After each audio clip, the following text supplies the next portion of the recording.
hari ini kita akan bertemu dengan narasumber yang sangat luar biasa, yakni seorang wanita karir dan ibu rumah tangga yang luar biasa. Nurse Umi Mulyasari, sarjana keperawatan. Beliau adalah seorang perawat yang memiliki jabatan sebagai kepala keperawatan di Rumah Sakit Mata Provinsi Kalimantan Timur. Untuk kita tahu, perawat profesional harus diutamakan dan mendukung untuk jenjang karir. Bersama saya sudah ada narasumber yang hebat saat ini, Umi Mulyasari, sarjana keperawatan. Selamat sore, Kak. Sehat, Kak, sore ini? Semoga Kakak selalu dijaga Allah SWT dan selalu sehat ya, Kak. Perkenalkan, Kak, saya Risma Mati dan kedua teman saya. Yang pertama Risma Widyasuri, yang kedua Diani Hatimi. Kami dari Fakultas Ilmu Keperawatan Universitas Muhammadiyah Kalimantan. Jadi, Kak, kami akan melakukan wawancara atau berbincang-bincang mengenai jenjang karir. Saya akan mengajukan beberapa pertanyaan kali ini dan mohon berkenan untuk memberikan informasi terkait apa yang nanti ditanyakan, karena menurut kami Kakak adalah seorang narasumber terbaik kami. Waktu untuk wawancara kurang lebih 30 menit, Kak. Apakah Kakak bersedia? Baik. Untuk pertanyaan pertama, Kak, bisa Kakak ceritakan tentang latar belakang pendidikan dan pengalaman Kakak selama jenjang karir saat ini, Kak? Latar pendidikan saya D3 Keperawatan di Akper Keperawatan Departemen Kesehatan Provinsi Kalimantan Timur. Kemudian saya melanjutkan di Universitas Brawijaya untuk jenjang S1-nya tahun 2003. Kemudian lulus di 2007. Itu awal mulanya. Kemudian ikut tes untuk pegawai negeri di tahun 2009. Untuk motivasi yang membuat Kakak memilih jalur karir saat ini apa, Kak? Sebenarnya kalau motivasi itu lebih dari permintaan orang tua, ya, karena orang tua saya pengen banget punya anak yang bekerja di kesehatan, karena selama ini tuh belum ada gitu. Jadi kita juga ya sebagai anak ya menyenangkan orang tua, ya nggak apa-apa gitu. Jadi saya juga memilih sebenarnya jalur lain waktu itu. Kemudian saya lulus di kedua ini di keperawatan, kemudian di bahasa Inggris waktu itu, tapi saya memilih di keperawatan. Alasannya kan apa? Orang tua saya tuh menyampaikan bahwasanya menjadi perawat bukan hanya kita bekerja kemudian mendapatkan gaji, tapi ada masa yang kita bisa mendapatkan pahala. Jadi selain kita bekerja untuk dunia, insya Allah dengan jadi perawat, kita merawat orang dengan keikhlasan dan dengan niat ibadah, insya Allah ada yang kita bawa pulang nanti gitu. Itu dari orang tua saya. Wah, sangat luar biasa sekali ya, Kak. Karena kan kalau sudah doa orang tua itu insya Allah jalannya lancar ya, Kak. Betul. Sebagai juga masukan dan salah satu motivasi kita, karena biar bagaimanapun orang tua utama. Baik, selanjutnya saya ingin menanyakan tantangan apa sih yang Kakak hadapi selama memulai jenjang yang Kakak dapatkan? Tantangan ya. Tantangannya itu lebih pada hubungan antar sesama perawat. Jadi tidak mudah pada saat kita bekerja, kemudian kita menyesuaikan secara personal, itu butuh kemampuan untuk memahami bagaimana pribadi teman kita. Jadi tidak hanya bekerja, kita tuh bisa bekerja sebagai perawat, tapi kita tuh harus bisa bekerja sebagai tim, ya. Jangan ada rasa kita lebih pintar sehingga kita ingin mendominasi, itu nggak boleh. Kan kita kerja di rumah sakit kan kerjanya tim, ya. Jadi nilai tim itu harus dijunjung tinggi, kemudian ego masing-masing tuh harus bisa ditahan. Jadi seandainya kita misalnya tingkat pendidikan kita lebih tinggi, ada rekan kita yang tingkat pendidikannya di bawah level kita, bukan berarti kita lebih pintar. Bisa jadi mereka bekerja lebih lama dan mereka tuh lebih paham kondisinya, ya. Karena kan ilmu keperawatan ini kan luas, kita bisa bekerja di bidang mana saja gitu. Jadi tantangan saya waktu saya pertama masuk kerja, ya tentu saya harus membiasakan diri dulu dengan lingkungan di mana saya ditempatkan. Saya harus memahami karakter teman-teman saya seperti apa, ya. Kemudian kita bagaimana menjaga selama bekerja itu semuanya bisa berjalan lancar tanpa ada hambatan-hambatan dalam komunikasi, dalam pekerjaan gitu. Baik, selanjutnya saya ingin menanyakan apakah kakak pernah mengalami masa stagnasi dalam meniti jenjang yang kakak hadapi sekarang? Pernah. Ya, jadi saya merasa di dalam beberapa tahun saya berada di tempat yang sama tanpa ada perubahan gitu ya. Jadi agak merasa bosan juga. Artinya saya juga tidak ada mendapatkan peningkatan keilmuan gitu ya. Itu pernah. Bagaimana cara kakak menavigasi atau perubahan dalam organisasi di tempat kakak bekerja sekarang? Sebenarnya kalau di pemerintahan, ya, susunan struktur organisasi itu sudah ada. Tinggal kita bagaimana kita mensupport kita sendiri supaya kita itu enggak pada fase itu aja gitu. Jadi bagaimana kita tuh tidak stuck, kita menambah keilmuan kita sendiri, kemudian kita motivasi teman-teman kita juga supaya bisa. Jadi jangan pernah merasa puas gitu. Jadi kita bisa belajar dengan siapa aja, dan yang paling penting kan dari kondisi pasien yang kita rawat. Dari situ kan kita melihat kebutuhan mereka apa, ya. Kemudian jadi kita bisa memunculkan, oh ini sepertinya kita bisa lakukan ini gitu. Atau kadang kita bisa memberikan usulan terhadap DPJP atau dokter yang sedang merawat. Dok, misalnya saya berikan ini ya, saya beginikan gitu, itu bisa. Jadi sebenarnya lebih banyak baca referensi, terutama yang update gitu. Karena ilmu tidak hanya keperawatan sih, ilmu kesehatan tuh sekarang update terus ya, terutama setelah pandemi COVID gitu. Jadi saya juga tidak mau stuck di satu hal.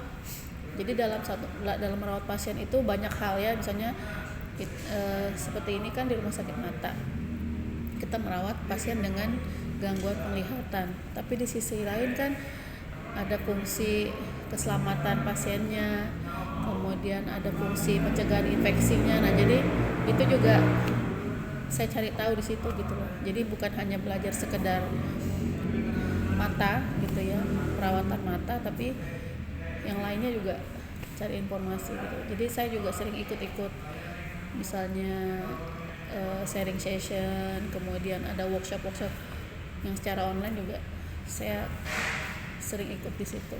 Ini Kak, apakah ada kesalahan atau kegagalan yang Kakak alami selama karir Kakak selama ini, Kak?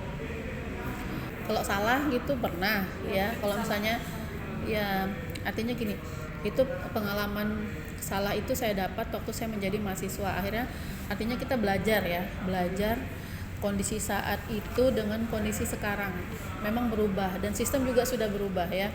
Misalnya zaman dulu itu pasien safety belum ada, sekarang tuh pasien safety sudah ada. Nah, dengan kita mempelajari misalnya pasien safety sekarang, itu lebih mengurangi risiko kita salah identifikasi, salah suntik segala macam ya. Kalau dulu kan karena sistem itu belum ada, kita juga saat itu kita masih belajar, dan yang kita pelajari itu terfokus pada apa yang sedang kita pelajarin. Mindset kita tuh belum terbuka. Tapi kalau sekarang kan era keterbukaan ilmu ini kan sudah luas banget, tidak hanya dengan textbook, dengan medsos kita sudah bisa belajar. Nah itu kesalahan-kesalahan yang lama tuh udah jadi pengalaman kita, artinya oh jangan sampai terjadi lagi gitu. Kemudian juga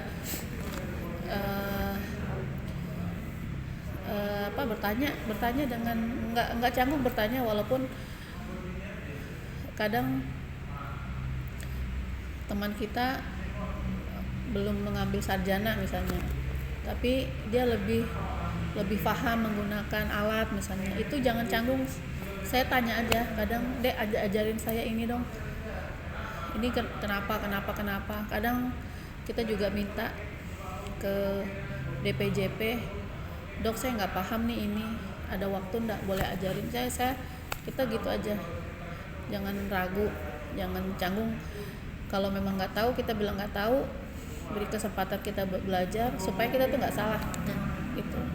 Baik Kak, ini pertanyaannya biasanya itu Kak, untuk keterampilan apa saja sih yang menurut Kakak sangat penting untuk mendukung jenjang karir? Kalau keterampilan itu penting betul, penting banget. Tergantung di bidang mana, ya, mana kita bekerja, keterampilan itu harus kita kuasain, ya, karena itu kan mendukung bagaimana kita bisa memberikan asuhan kepada pasien kita gitu. Jangan sampai kita nggak tahu apa-apa, terus kita mau ngapain gitu. Jadi keperawatan ini kan luas.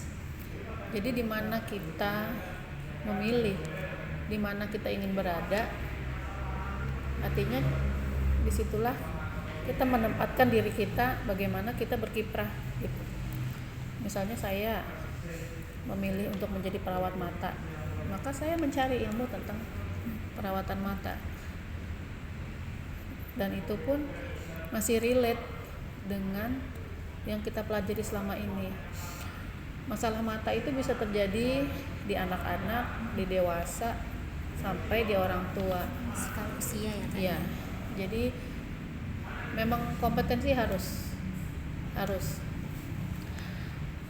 Kalau seharusnya suatu instansi itu memberikan reinforcement ya buat stafnya, bagaimana mereka meningkatkan kemampuan, harus memberikan keilmuan gitu ya, pendidikan, pelatihan itu harus diberi. Tapi seandainya tidak ada, itu jangan sampai bikin kita putus asa gitu. Kadang-kala kita harus rela berkorban gitu, harus rela berkorban ya supaya kita tahu dan kita mampu. Jadi harus rajin memang mencari informasi, menggali informasi, itu penting. Dan zaman sekarang itu udah mudah banget kok ya, pada saat nggak ada buku kita bisa lihat jurnalnya secara online, ya kan. Nggak ada jurnal ya paling tidak berita-berita medikal itu kan udah banyak banget ya. Betul banget Kak. Jadi untuk menambahkannya juga disertai sertifikat ya pendukung ya Kak ya. Iya. Untuk selanjutnya nih Kak, seiring berjalannya waktu bagaimana pandangan kakak tentang jenjang karir yang saat ini? Adakah masukan dari kakak supaya jenjang karir perawat ini lebih baik lagi, atau yang lebih profesional lagi? Menurut kakak seperti apa? Ya sebenarnya kalau secara peraturan jenjang karirnya sudah diatur ya. Iya. Jenjang karir dari pra-PK sampai ke PK5. Itu tinggal bagaimana kita mengisi aja. Dan kita tuh jangan puas di satu level. Misalnya kita sudah di pra-PK, bagaimana kita bisa meningkatkan, kita bisa menjual diri kita itu, kita bisa berada di PK1. Kemudian ya kalau secara undang-undang itu sudah ada aturan waktunya kapan gitu ya, diikutin aja. Tapi secara yang kompetensi itu tergantung dari kita sendiri yang memotivasi diri kita. Aku mau bisa ini apa sih, aku harus cari apa sih gitu. Jadi jangan sampai stuck di situ lah, jangan sampai puas di situ. Kita tuh haus gitu loh, haus. Keluar dari zona gitu ya. Iya, kita tuh harus haus tentang kompetensi, kemampuan gitu. Dan kita tuh harus cintain. Baik kak, jadi kepengen di-spill nih kak, kakak memiliki mentor yang membuat kakak hingga saat ini karirnya semakin baik, semakin bagus, kemudian kakak ini semangat menjadi perawat yang profesional hingga saat ini kak. Kalau mentor, saya itu kalau di tempat kita ya, saya itu terkagum-kagum itu dengan almarhum Pak Edi Sukamto. Ya, beliau itu dosen saya yang memotivasi saya pada saat saya masih mahasiswa beliau. Ya. Kemudian beliau itu juga menyampaikan kalau tidak perawat yang memajukan perawat tuh mau siapa lagi? Kalau nggak kita, itu siapa lagi? Gitu. Kemudian juga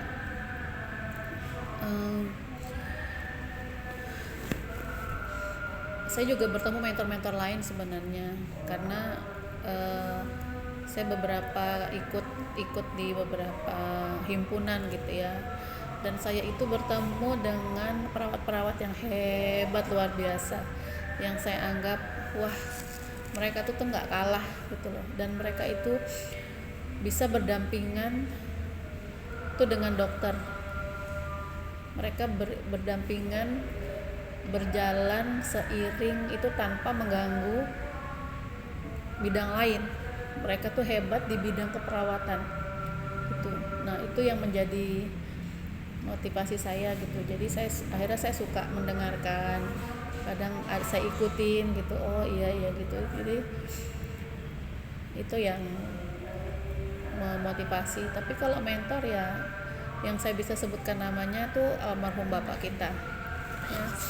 Karena beliau juga sampai akhir hayatnya masih kekeh dan ada mendampingin kita gitu loh. Benar. Tetap di keperawatan dan mendampingin kita gitu. Jadi nggak ditinggal. Pada saat kita mau bertanya tuh beliau tuh hadir. Iya, beliau tuh hadir gitu.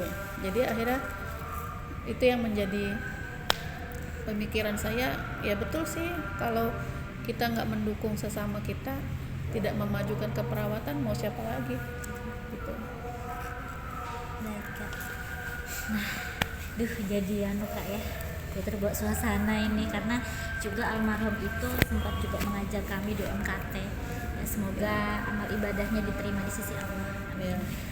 Nah kak, untuk pesan terakhir yang ingin kakak sampaikan nih untuk ke generasi adik-adik perawat seperti kami ini untuk mempersiapkan karirnya di masa yang akan datang kak. Silakan. Yang pertama, jika kalian sudah memilih, maka tetap di relnya ya. Keperawatan itu tuh banyak banget cabangnya. Cari yang mana yang kalian sukai. Kan ada, aku suka dengan anak misalnya, jadi kita bisa mengambil ke pediatrik, kita mau mengarah kemana nih gitu. Kemudian juga kita bisa lihat sebenarnya yang membutuhkan kita tuh di bagian mana tuh kita bisa terjun langsung. Terus yang satu, jangan pantang menyerah, jangan puas dengan ilmu, gali terus, jangan puas sampai situ aja, gali terus, karena ilmuwan berkembang dan itu yang mensejajarkan kita dengan profesi lain. Jadi kita tidak stuck di ilmu kita yang lama, tapi pemikiran kita terbarukan, kemudian juga ilmu itu juga kan meningkat terus ya. Jadi kita nggak kudet gitu, kita nggak ketinggalan zaman, kita nggak stuck dengan ilmu kita yang lama. Terus juga jaga kekompakan sesama perawat, jaga kekompakan itu yang paling penting ya, karena itu salah satu hal yang cukup berat ya, kehidupan sosial personal dalam kehidupan bekerja itu cukup menantang. Jadi jangan menjadikan itu sebagai hambatan, jadikan itu menjadi tantangan bagaimana kita bisa memecahkan problematika sehingga kita tuh bukan terpecah, tapi kita tuh membaur gitu. Kalau solid itu pasti jadinya lebih bagus. UMKT solid, mahasiswanya solid, pasti mereka tuh menciptakan sesuatu yang membanggakan gitu. Pasti mungkin tuh anak UMKT tuh tampil di sini hebat gitu. Iya, tapi kalau tercerai-berai nggak bisa, ya kan? Misalnya seperti ini aja, misalnya wawancaranya bagus, saling mendukung, kemungkinan hasil akhirnya bagus. Coba kalau tadi misalnya nggak kompak, gontok-gontokan, kamu nanya ini ya, akhirnya kan nggak ada. Itu sih maksud saya, karena nanti dunia belajar ini tuh beda sama dunia kerja. Itu jadi mental itu harus benar-benar tahan mental ya. Orang perawat zaman dulu tuh sama sekarang tuh beda. Sekarang itu lebih banyak dikatakan bahwa Gen Z itu lebih cengeng, lebih cemen, nggak tahan dimarah. Bisa jadi. Nah itu yang dikuatkan. Jangan cepat menyerah, jangan cepat patah arang, jangan cepat tersinggung gitu. Pikir positif, insya Allah bisa. Wah, sangat luar biasa dan inspiratif sekali Kak Umi. Baik, Terima kasih. nah seru kan perbincangan kita sore ini. Baik untuk teman-teman perawat di sana. Jadi untuk masukan dari Kak Umi, kita sebagai perawat harus memilih passionnya. Jadi passionnya lebih ke ingin jenjang karir yang seperti apa. Kemudian sesama perawat harus selalu profesional, juga bisa selalu solid sesama perawat dan bekerja sama. Dan sekian untuk wawancara hari ini, semoga bermanfaat. Wassalamualaikum warahmatullahi wabarakatuh. Waalaikumsalam warahmatullahi wabarakatuh.